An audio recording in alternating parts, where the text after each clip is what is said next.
Hi, welcome to Renovation Nation. I'm Charlie Simons. And I'm Daryl Rowe. And together with you and your suggestions at renovationnationtv.com, we find spaces, places, and things that have historical significance, but for some reason has just been left to die.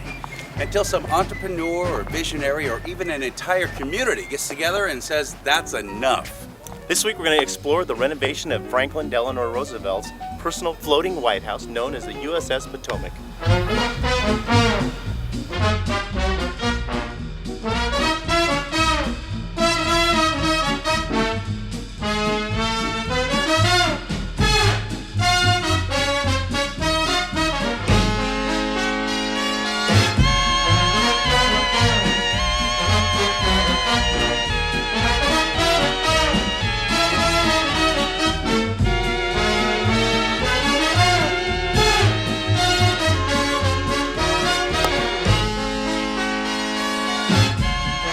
Jack London Square, a nice tourist attraction with a long history and tradition of feast, famine, and military might.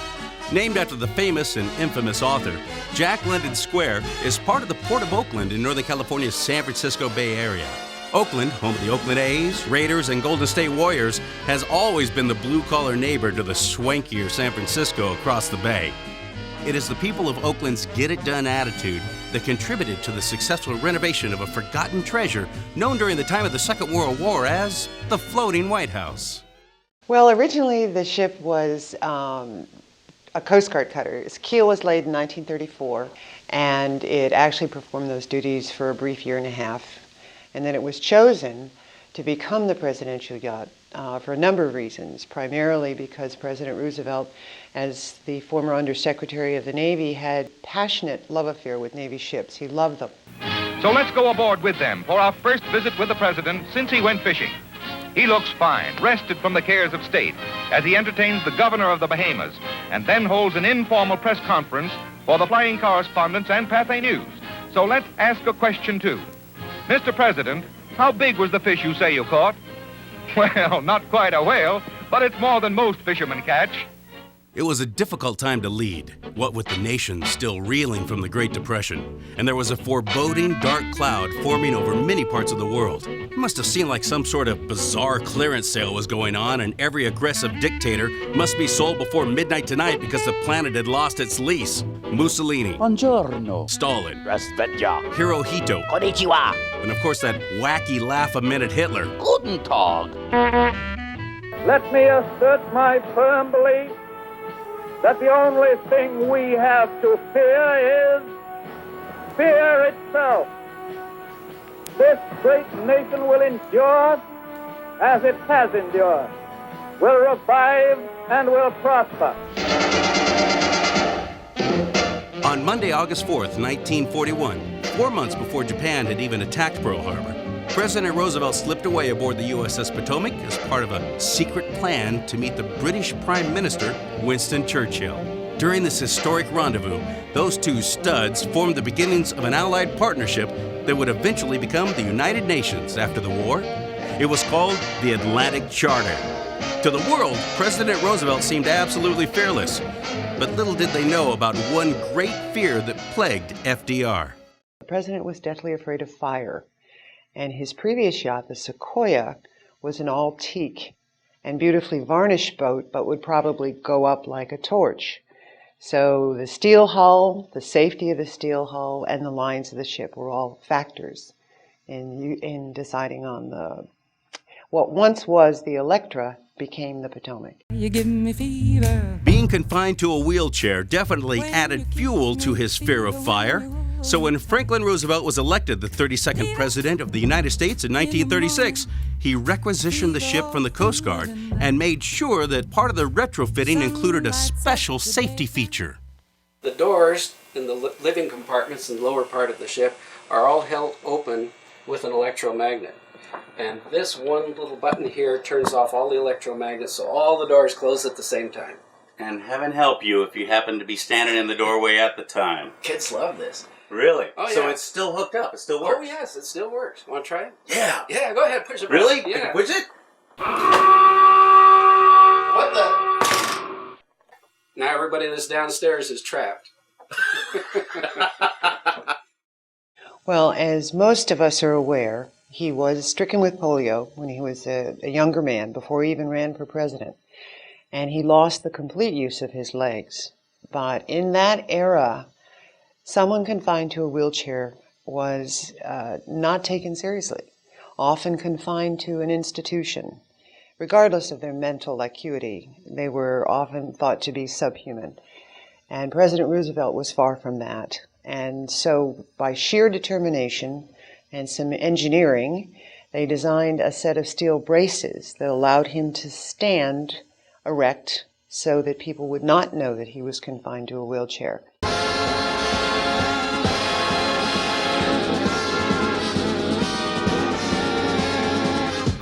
swing his legs out and be helped a bit, right up against the brow coming over to the ship. And he'd grasp hold of it with both hands. And although his legs were useless from polio, he couldn't use them. His upper body was tremendously developed in strength, so that he was actually able to force himself forward on these metal braces.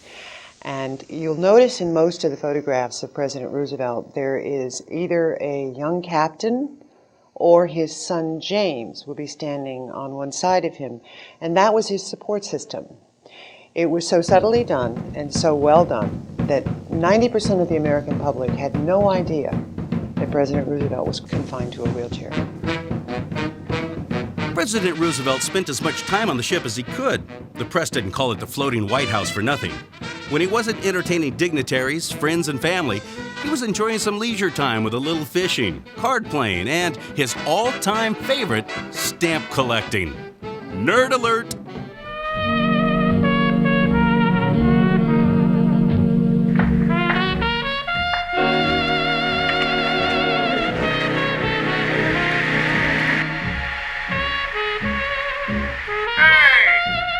He even did one of his famous fireside chats while on board the Potomac. Fortunately, Renovation Nation has some stock footage of that. Hey everybody, this is WUSS, playing the greatest hits of the 20s, 30s, and today. Here's a brand new artist for you, Frank Sinatra. She gets too hungry for dinner at 8. But oh, how the mighty can fall. How did this once proud beauty turn from the pride of a nation to a junk heap in need of a renovation? Daryl and I will answer that in our own little semi-intelligent way next. You're watching Renovation Nation. We'll be right back. Hey, I'll be back. Hey.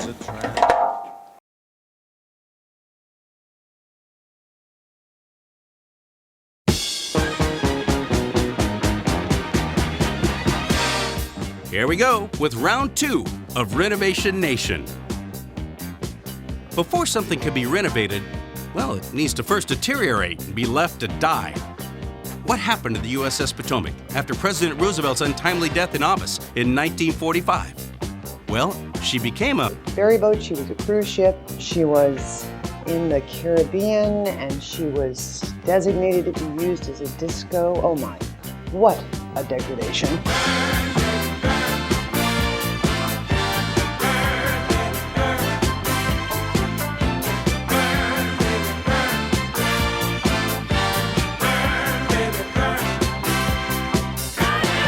And then, to the very bottom, she was actually used to run drugs.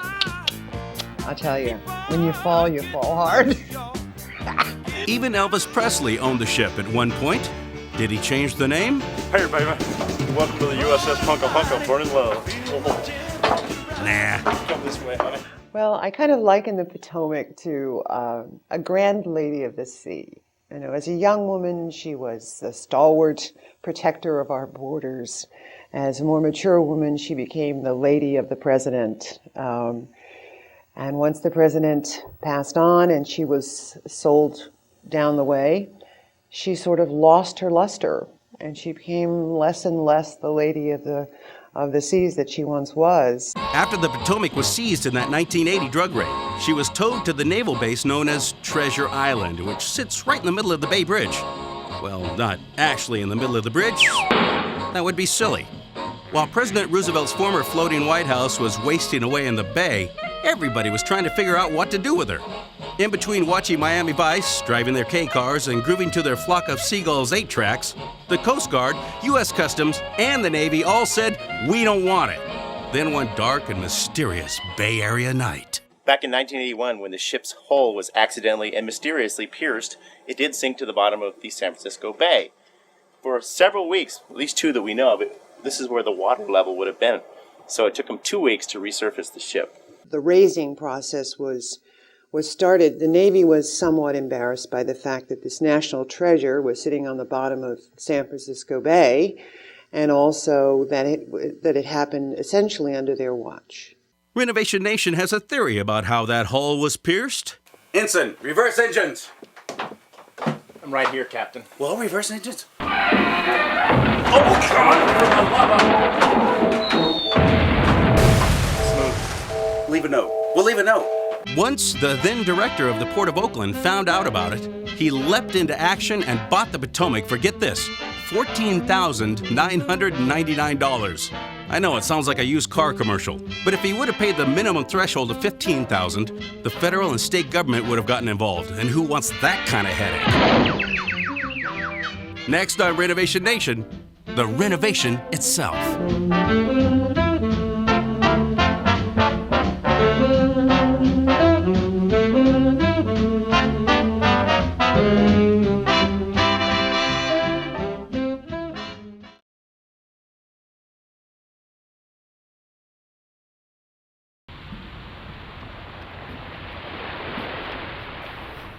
Perfect.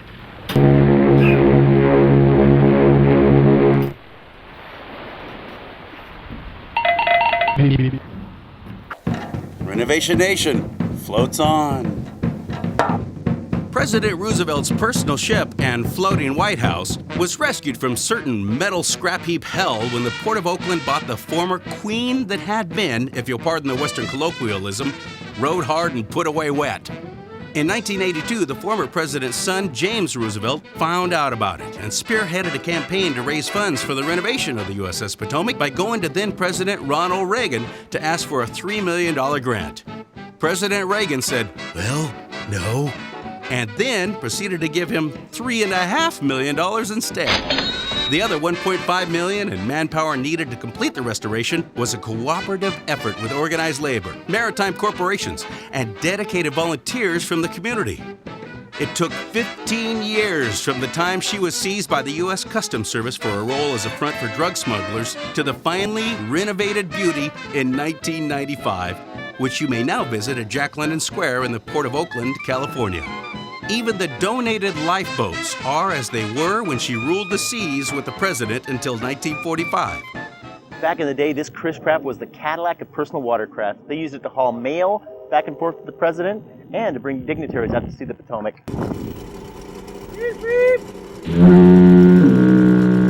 Ron, I love this. It's like being in an old sedan with a roll-down window. You see, kids, there was a time you had to roll windows up and down by hand. That's cool. All these windows have these cranks like this, huh? And this has all been restored, yes. The original ship had an old-fashioned spoke wheel because originally... Oh, cool. Yeah. With the little knobbies on it. One of those things, yeah. But originally, they didn't have power steering. And it was you against the current, you know. There were just a series of pulleys and cables all the way back to the rudder.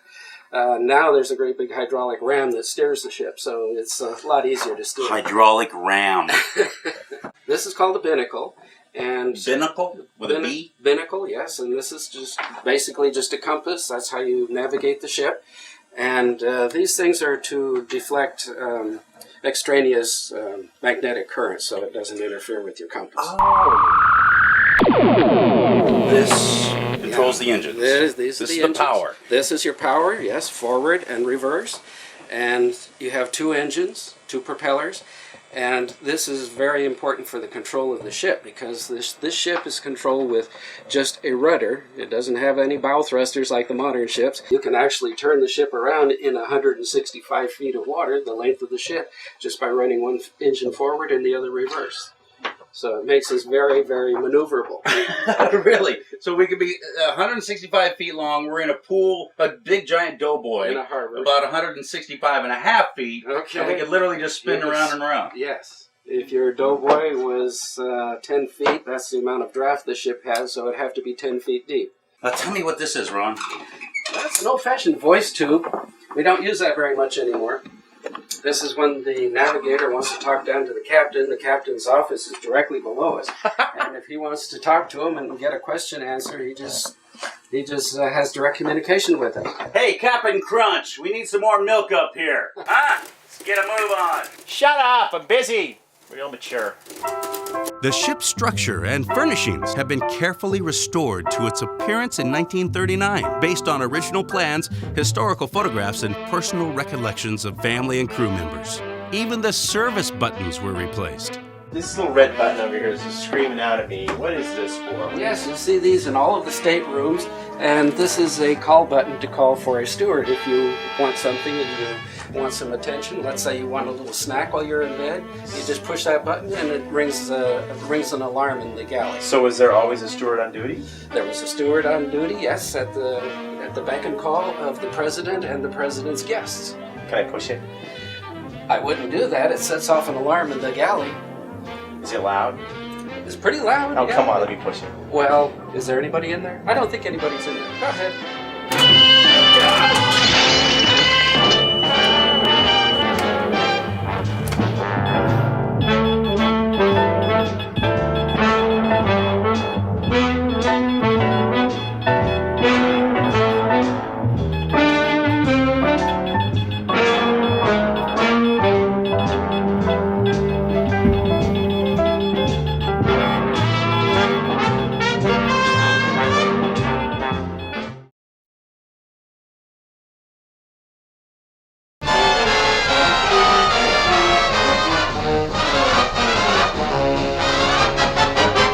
If you could ride on board the former president of the United States yacht, wouldn't you go for it?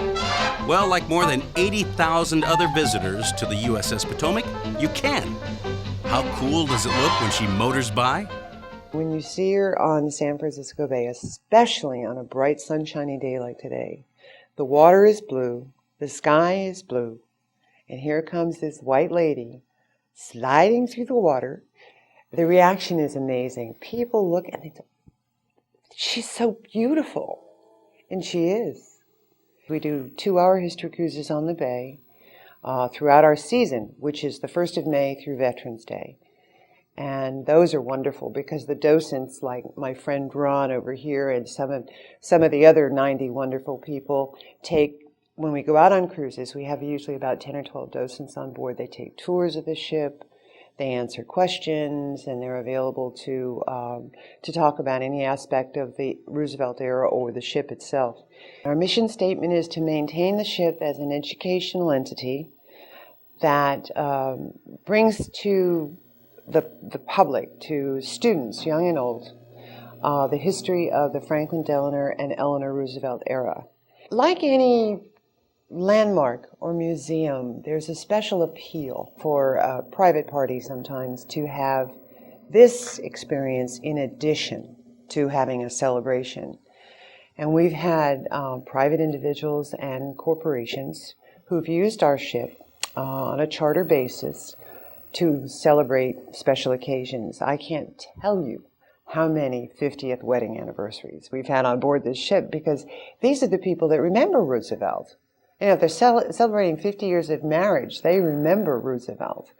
And 85-year-olds and 75-year-olds who've had their birthdays on board here. It's so thrilling to have these people come and say, I remember when, you know. It's fabulous. And those are the kinds of folks we have that charter the ship on a regular basis because it's very special to them as well. We're gonna dance, dance. We will take a chance and dance our old age away. Renovation Nation salutes the Association for the Preservation of the Presidential Yacht Potomac, the Port and City of Oakland, and all of the countless volunteers who brought her back to life. That is what Renovation Nation is all about. If you have an idea for a place you would like to see us feature on Renovation Nation, please contact us at renovationnationtv.com. Until next time, thanks for watching, and God bless.